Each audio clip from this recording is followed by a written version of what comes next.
Voiding check is part of the third core process in the accounts payable workflow. A voided check is a check that has been cancelled. Once voided, a check cannot be reused. There are several possible reasons for voiding a check. The check may have been filled out incorrectly, or the payment transaction may have been cancelled, or the vendor informs the payer that the check had never been received. This means that checks that were issued but have not yet been processed by the bank can be reversed or voided if necessary. Voiding checks in NetSuite creates a reversal journal entry in the general ledger. This means that if I void a check payment for a vendor bill, this will invalidate the payment for that transaction. This action will also return the vendor bill into status open and list the bill again as a bill to pay. A new payment can then be generated from the bill using a different check number, as the original check number can't be reused. The general ledger impact of a voided check transaction cannot be reversed and is recorded. Voiding a transaction or a check sets its total and all its line items to 0, but does not remove it from the system. This is similar to the process of a reversal journal entry.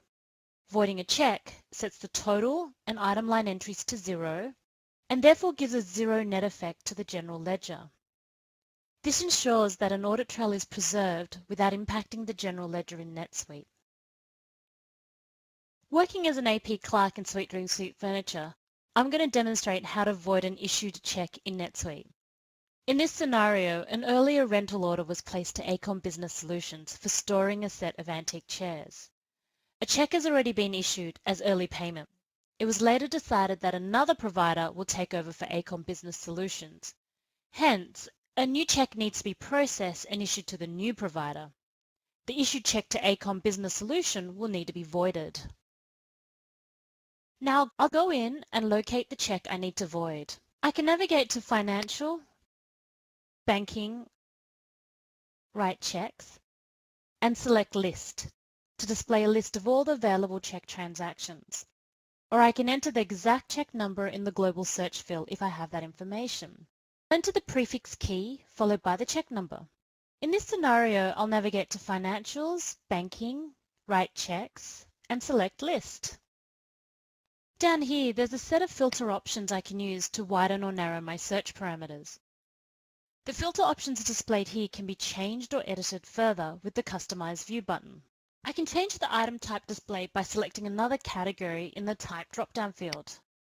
The selection displays different accessible reports, which is dependent of one's roles and permissions. The Employee field lets me sort the list depending on assignment.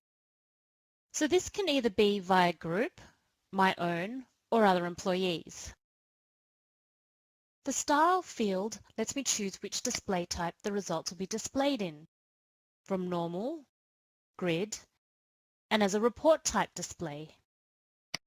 Lastly, the Quick Sort field rearranges the results from 3 different arrangements. I can choose from the most recently created, modified, or viewed. From this list, I'll click on the View for 8701 check item line. This directs me to the 8701 check page for Acom Business Solutions, where I can validate the details on the check. Before voiding this check, I may want to review the registers that will be affected. To do that, I'll click Action, and then select GL Impact.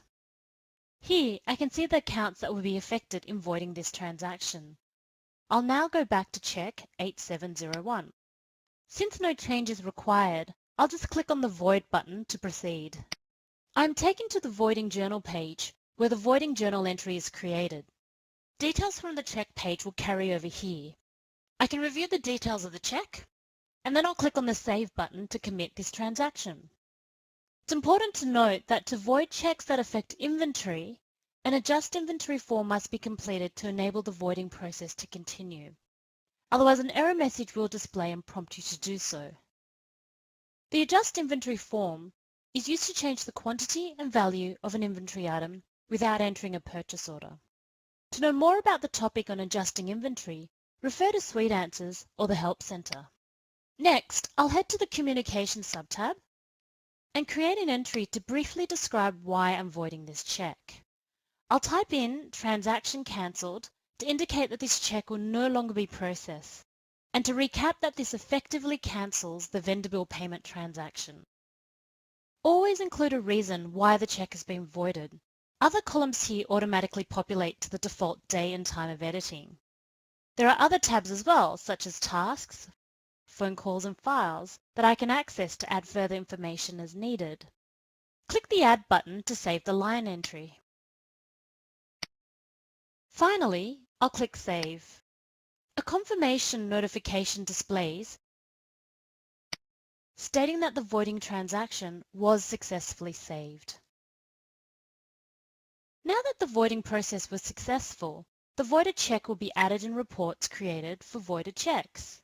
That concludes our topic on voiding checks. For more information on voiding checks, access the quick reference card for a step-by-step process.